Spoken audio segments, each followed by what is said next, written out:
Good morning, everyone. A very warm welcome to Hungerford Environmental Action Team's Home Energy Show. My name is Shingai, as John has just said. We are pleased to be here and to have you here, not just as to look at the exhibition stands, but also to help partake in the conversations that should hopefully give you a bit more insight and inspiration on how you can make your home more energy efficient.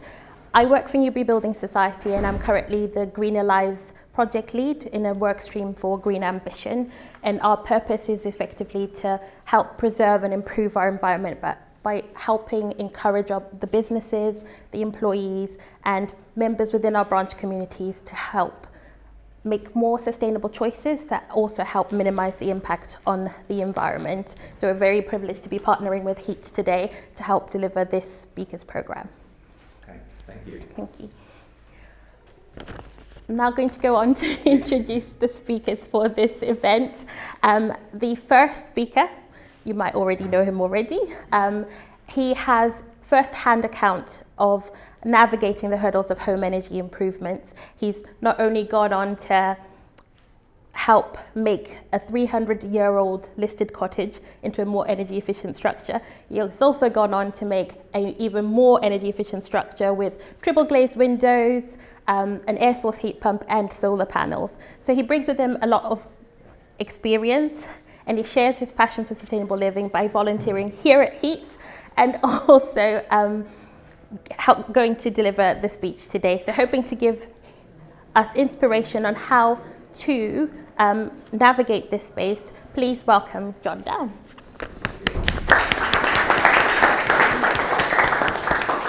Right, well, good morning, everybody, again. So on today's agenda, we've got 3 speaker sessions.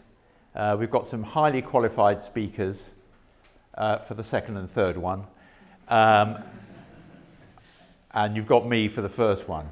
But what I'm going to be talking about is not too technically advanced, to be honest, because what I wanted to do was set a bit of a scene on an overall approach to thinking about your home and what you might do about it. And then the people who will follow me will be able to go into a lot more detail, and the people in the exhibition that we've got next door will be able to tell you a lot more about the specific things that they cover. So I like to use this drawing, and I hope you'll bear with the slightly wackiness of it. But if you think about your home as a bucket, and a bucket that you want to keep the water at a certain level, say half full. And the problem with this bucket, like the one in the famous song at the pantomime, is it's leaky. It's got a leak, or it's got lots of leaks, in fact. And the problem is the water drains out.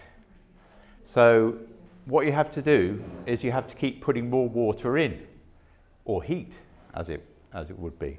And that's the basic problem that we all live with. We've got homes, they leak, we have to keep topping them up with heat. If they didn't leak, we wouldn't have to keep putting more heat in. So, does that work?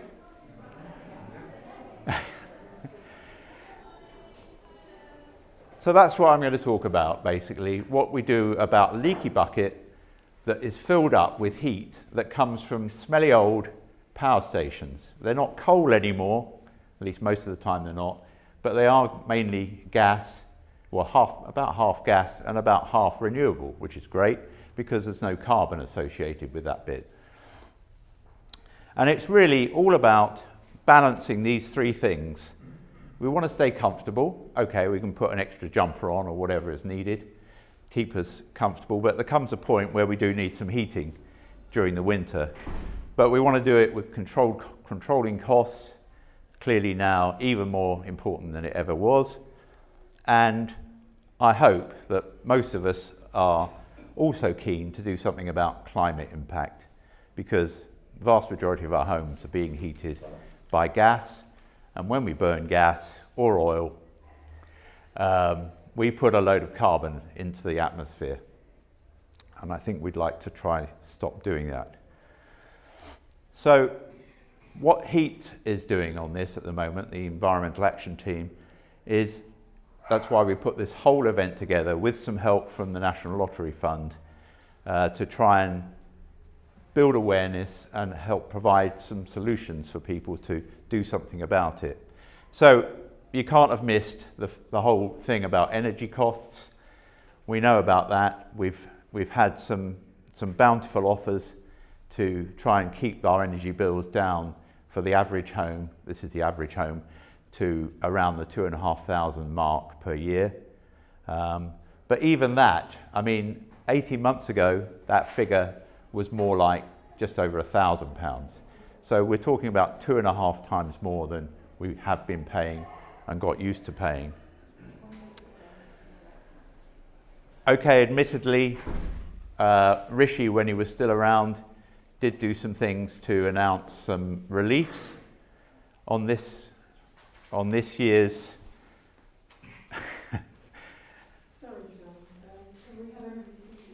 Yeah, there's another seat here. So we've got the energy cost thing that we'd like to try and do something about, and we've got the climate impact. And we can understand this because we all understand the pounds and that sort of thing, but sometimes the climate impact gets a bit difficult to get to grips with. But some very good research by Exeter University has analysed every parish in the country in terms of its carbon footprint. And Hungerford, about 20% of the carbon footprint of this town is caused by our home energy use. Most of that is heating. About 80% of that is heating. So it's one of the big four: heating, home energy, travel, what we drive around in, food, and stuff. All the stuff we buy that comes from China or wherever else it comes from, it all accounts for carbon. So every day, to do with its heating, around 10 kilograms of carbon dioxide are going into the air. Now, I don't know about you, but 10 kilograms of carbon dioxide sounds a bit weird because it's a gas, and how, you know, how can you imagine 10 kilograms of it? Well, it does have a mass, and 10 kilograms equates to about the volume of pure carbon dioxide gas of a garden shed. So if you imagine a garden shed's worth of emissions coming out of every home every day in Hungerford, that's what's going on at the moment. You could say that we're all putting a shed load of carbon dioxide into the atmosphere. My wife came up with that line. I thought it was quite good. Or another way to look at it, this room, I worked out, is probably what a house puts into the air each month. That's 12 months of the year, even though it's obviously a lot more of it in the winter. So, you know, there it is. That gas is going into the air. You might think, well, it doesn't really affect us too much. We can all breathe all right and everything. But, of course, it's going into the air. It's contributing to global warming, climate change, and all the nasty things that we see going on in Pakistan at the moment, and everywhere else where we've seen fires and droughts and all the other horrible things like extinctions of species. So hopefully there's a good reason for doing this stuff. But here's just a picture on energy costs in case it needs re-emphasising. So along here, this is where we were. These were the energy price caps that were going on since 2018. And as you can see, it was all pretty much of a muchness. Not too much going on. Then we got to this year, in April, we saw this spike, obviously caused in a large part by Mr. Putin. And then these are forecasts, they were forecasts when this chart was produced, of what was going to go on over the next following periods. And this level is what Ms. Truss and Kwasi Kwarteng have done to cap the average cost for a house. And everybody knows this 2,500 is the average home. It's not the cap on the total amount you're going to spend. Yeah. So if you use a lot more energy, it's going to be more than that. If you use less than average, it's going to be less than that.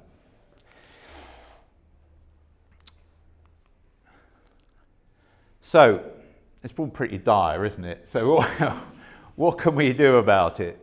Well, this is the sort of structure I like to think about. It's a 3-stage plan. That always sounds good. And it basically involves getting to know what is going on in your home with your energy. And there's lots of ways that you can do that, and we'll talk a bit more about that. If you know what you're using and when you're using it and where you're using it, I think you can be a lot smarter about avoiding, minimizing where that energy is being used. So if you do that, it doesn't really cost very much to become well informed about what's going on, but you can get some benefits in terms of reduced consumption, and obviously then if you're still burning gas mainly for your heating, if you're using less, you'll be putting out fewer emissions. So that's stage 1. Stage 2 is stop wasting the stuff. You know, we're all seeing it leak out of our homes and we're wasting energy. It's just going out there and drifting away, but not benefiting us. So if we can stop wasting it because of the leaks, stop wasting it because we're heating the wrong rooms at the wrong times, then we can do something about consumption, some serious impacts. And again, that starts to get perhaps a bit more expensive to do with things like thermostatic radiator valves or smart thermostats in the home, but it can pay off if you use it smartly. And then the last thing, and obviously things like insulation come into this, very important ones, that we stop the heat getting out through the various ways that it gets out of homes. And the last one is cleaning up our act, if you like. So let's try and stop using stuff that produces more carbon emissions, stops putting as many shed loads of the stuff out there. And we'll talk a bit about that and where we can start getting on to renewable energy sources. Okay, this starts to get more expensive to do, I accept that, but obviously the benefit is there in terms of really cutting down carbon. We'll see the sort of figures we're talking about. So for step 1, I think the first thing is, how many people have got up-to-date smart meters? What's that, about 25% maybe? I'd really recommend push your energy company to get you a smart meter. Because, well, first of all, you can start to learn a lot more about what you're using and when you're using it, and that all contributes to your knowledge. And secondly, when you get into some of the more sophisticated ways of using some of that energy, your smart meter will open up tariffs, for example, for electricity, that are just not available if you don't have a smart meter. So, for example, in my case, we've got an electric car. We have a special rate of electricity overnight for charging that car, but we can only have that because we've got a smart meter. Because otherwise the energy company doesn't know when we're using it and all that sort of thing. So it's a very attractive rate to have.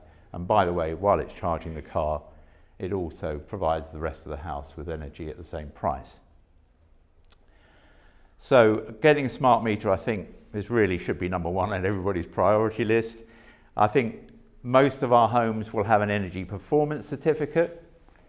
If they're not very up to date, they're not so useful, but if they're reasonably up to date, they can be very useful to indicate where the home's weaknesses are in terms of its energy use. We've got an EPC assessor out there in the exhibition space who'd be delighted to look up your EPC, make some comments on what perhaps you should be doing about it. But do go and speak to him. Bob Walker is the man. He's the man you need to talk to. Does everybody know what their EPC rating is for their home? Some might not want to admit what it is. It's worth looking at. Some of the information on the EPC is not so good, but quite a lot of it is good and is worth understanding. And then there's various ways you can find out more about what's going on in your home with your energy use. And If you come to the heat advisors stand out there, we can show you a few of the monitors that will tell you how much energy, for example, this town hall is using right now for the lights, for running the cameras and running this presentation and all the other things that it's doing. So you can keep an eye on what you're actually using in real time and make adjustments, say, well, don't really need those things on at the moment, let's switch them off, and that sort of thing. I am happy to take any questions as we go along, by the way, because my voice can just drone on if you're not careful. Thank you, James. Question at the back. You said make sure that your energy performance certificate is up to date. How frequently should you change them? The question is how frequently should you update your EPC? And I'm saying that for the benefit of the camera rather than just to give myself time to think of the answer. I would say that they have an expiry date, which is 10 years. But you only absolutely need an EPC if you're selling your house or you want to rent it out to somebody. That's the only time when you absolutely have to have one. The information that goes into the EPC does change over time. So if it's already 8-9 years old, it won't have as much useful information in it as if you just had it done.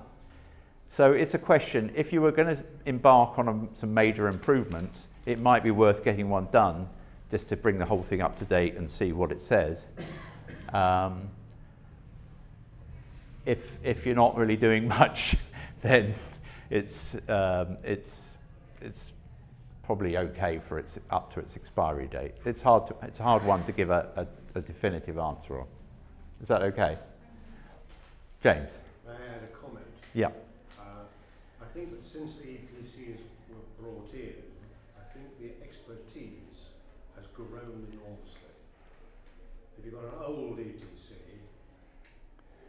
you may be lucky, you may have had a real expert. Right. But there are a lot more real experts around now. Okay, so that might be another advantage of getting an up-to-date one. You may get an assessor that knows much more about it.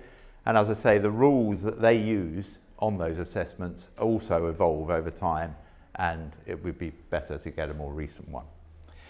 So I mustn't yatter on too much on some of these things. So here's the sort of thing you see on your EPC if you ever looked at one. Tells you what rating, energy rating your home is now, and if you did the things that it suggests, or some of them, where you could get it to and what sort of rating you could get. The average in the UK, I think, is at around the D level. And some of the recent Rishi Sunak adjustments on energy applied to, I think, band D and below.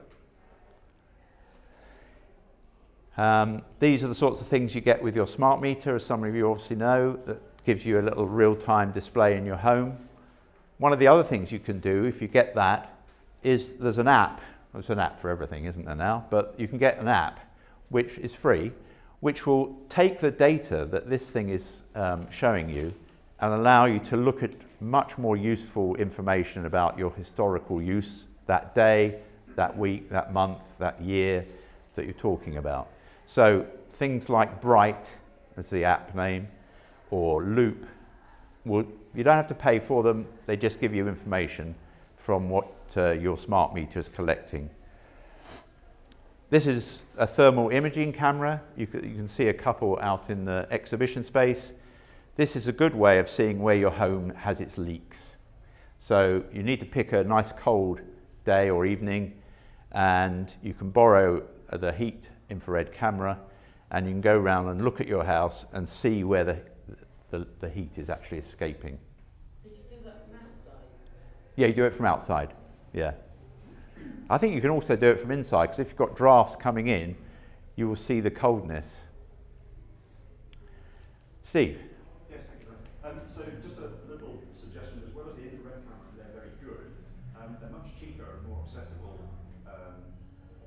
Alternative is an infrared camera, and you can buy those for about £16 online. They're great fun to use. Right. You can play Star Wars, shines a little red beam all over the place, And that is a very nice thing to do indoors, telling your wife that you are saving energy. You shoot it at your little drafty base of corners of windows and can see instant temperature. So Right. That's a good Okay. as well. Infrared cameras, recommendation. Yeah. Thank you. Right. So stage 2 of my 3-point plan, reducing the waste. Well, stopping the leaks. That's basically the place to start. Cutting the drafts. I mean, when it's windy, the wind actually literally blows heat out of your house. It comes in this side, say, comes in through the gaps, blows out that side and takes your heat with it. So that's what drafts do to you. And we've got Draft Busters here, newly formed West Berkshire group, thanks to Steve Ardor-Walters, out in the exhibition space, who can tell you all about drafts and what you can do about them.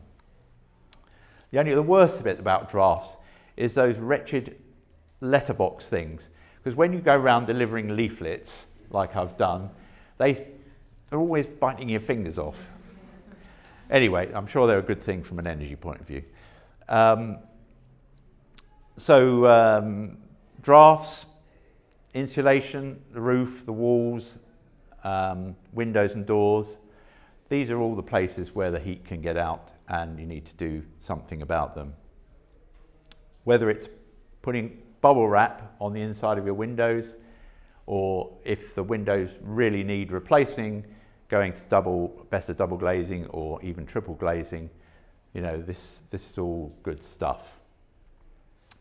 As I say, if it doesn't escape, you don't have to replace it. But also, if you've still got a hot water tank, and lots of people do, and if you've got a hot water tank, I would suggest you hang on to it at the moment. Don't replace it with a combi boiler, because at one point you're probably going to want to think about a heat pump and you'll need a hot water tank again. So we've seen a few situations where people have already moved to combi boilers, got rid of that, used the space, and now they need to put a tank back in.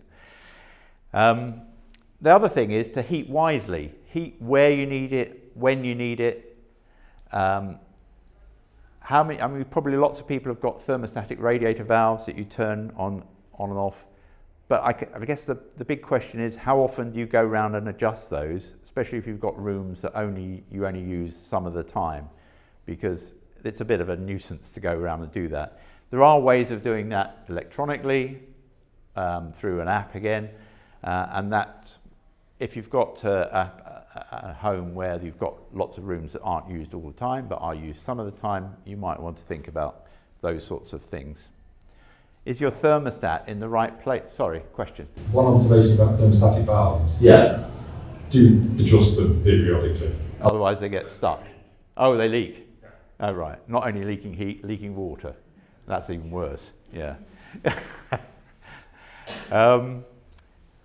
Lots of us probably have our thermostats in the hall. That's where they traditionally were put, wasn't it? And well, we don't normally live in the hall, do we? But anyway, so that's not necessarily the best place to be judging what the heat is. Thermostatic radiator valves. There are ways of improving that heating control system once you understand how you use it. And there's a heat YouTube video from a session we ran earlier in the year that you can look at.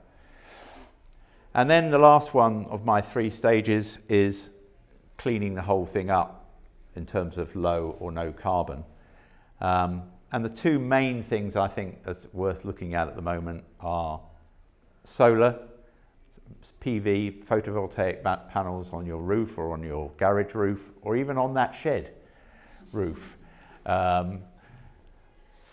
This industry, by the way, if you've tried to get some solar panels recently, you will have found that it's absolutely manic. Because of the energy costs, because of the zero VAT now on this, everybody wants them at once who didn't already have them. And so all the installers and the suppliers are just running rather ragged, I think.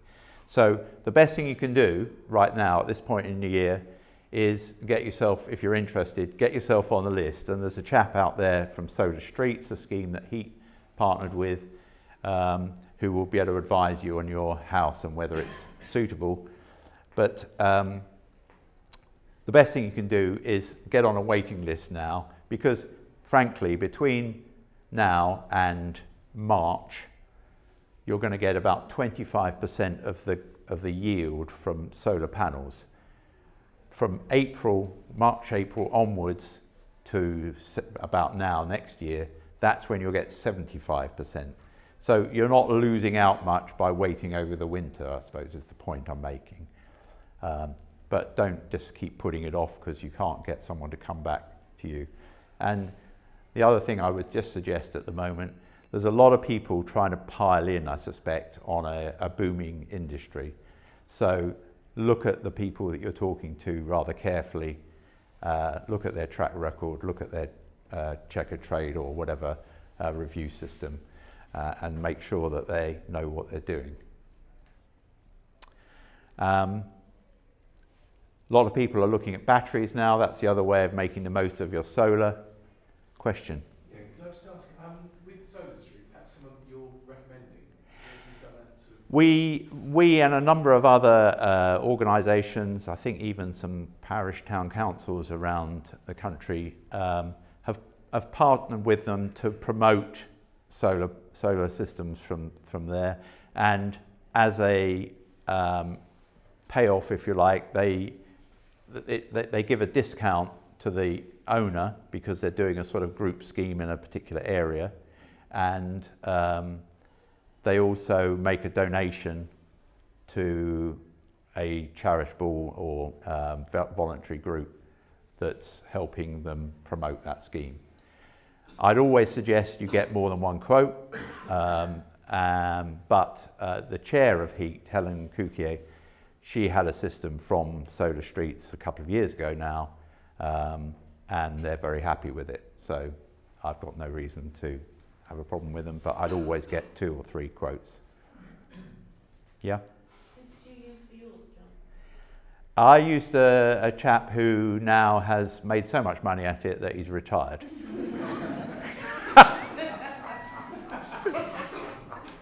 But thankfully, it's all working well. Yeah, there we go.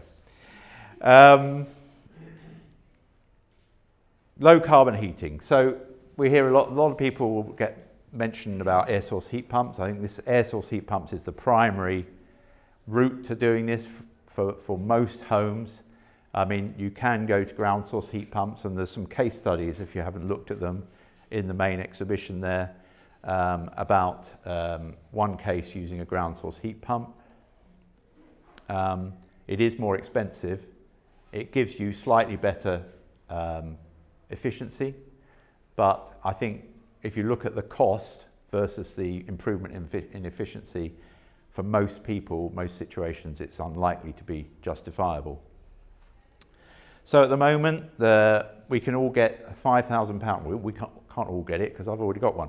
But if you haven't got one, you can get a £5,000 grant from the government towards your air source heat pump. That's up front, straight off the purchase price, and there's also 0 VAT on those things at the moment. So I think it's well worth looking at. It doesn't necessarily involve all the complexity that sometimes you hear about. You may need to put some bigger radiators in some of the house, but it needs properly assessing, and we've got some people here today who could help you with that if you wanted to pursue it, including the van out the side here, out the front here from Grant, UK, a heat pump maker from Swindon, and a firm in there called Expert Energy. We've also got a speaker called Dave Hilton, who will be doing the third pitch today, who's well worth listening to. He was the guru that we used in our home to decide what to do. Mr. Cole. Can you explain to us, John, why you need bigger radiators, or mainly bigger radiators? Okay, so you may... Could you repeat the question? Repeat the question. The question is, with a heat pump, why might you need bigger radiators? Well, the reason for that is that heat pumps ideally work at a low temperature going around the radiators. So if you've got a gas boiler or an oil boiler, it's probably putting water through the radiators at about, I don't know what they run at, 55, 60 degrees. Yeah, am I right? Peter, thank you. Yeah, at about 60 degrees. If you really want a heat pump to run efficiently, you want that water to be running around at about 45 degrees. Now, because it's lower temperature, it takes more of it to put the amount of heat into a room. So you either have to run it very fast, which is not very practical because it gets very noisy, and the heat pump won't like that either, or you have to have more radiator surface putting out the heat into the room. So I was involved in a situation recently where, in fact, there were storage heaters previously, but some of the radiators were triple layer radiators. So you're probably familiar with the old-fashioned sort of single panel, then you had double panel ones, and some of these are triple panel. So they're a bit thicker, but they take up the same wall space. But that's why. It's basically getting more heat into the room at a lower temperature. Well, the same amount of heat in, but at a lower temperature. So lots of people to talk to about that. Just to do a quick comparison, I'm running tight on time, on the costs and the carbon impact of these things. So let's talk about gas. If you're using gas at the moment, to put a kilowatt hour of heating into a home, that will cost you about 11p on the new standard variable rate price guarantee rate. It makes about 185 grams of carbon dioxide. If you were using an old-fashioned electric heater, that would cost you about 34p on the current rates, and it puts about the same amount of carbon out, to be honest. If you use a heat pump, you're actually using a lot less of electricity to do it. It's costing you round about the same as the gas at the moment, and it's putting a fraction of the carbon out to do that heating. So here's the summary. If you 12,000 kilowatt hours of heating is what the price cap is based on. So if you were doing that and you went from gas to an air source heat pump, you'd be stopping about 1.7 metric tons of carbon going out there. I don't know how many shed loads that is, but it's quite a lot. Yeah. A direct electric 1 kilowatt hour. Yeah. Giving you 187 grams of CO2. That's a pretty low national average. Yeah, I looked around for. Sorry, so the question was the carbon intensity of the kilowatt hours that we buy off the grid. I tried to find a really good number. Yeah, I've seen that one, and I reckoned it was around 200, just a bit less than 200 most of the time on average in 2021. That's the best figure I could get. But it's improving all the time because what's happening is the grid is getting onto more and more renewables, less and less gas burning, and therefore its carbon intensity, the amount of carbon in it, is going down. Yeah, okay. So that's that one. Just a quick plug. If you get solar panels and you use them towards running your car, which is always a good thing to do, and we've got a nice display of electric vehicles out here, you might have noticed on the way in. Here, you can be making a massive improvement on your carbon emissions, your personal carbon emissions. So well worth thinking about, and also cheaper to run. So here's my summary of the stages I've been through. Get smarter, fix the leaks, think about low or no carbon. That's my recommendation to you. And the next pitch will be talking about insulation and drafts, and the last one will be talking about low carbon heating with heat pumps. So here we are, nasty old power station, loads of heat going in, loads of energy going in, lots of leaks. This is where we'll all be soon, hopefully. Wind power, Liz Truss and Kwasi Kwarteng seem to like wind power, so that's good. So more of that, less of the leaks, we'll all be more comfortable and it'll be cheaper and we won't be polluting the world. Thank you very much.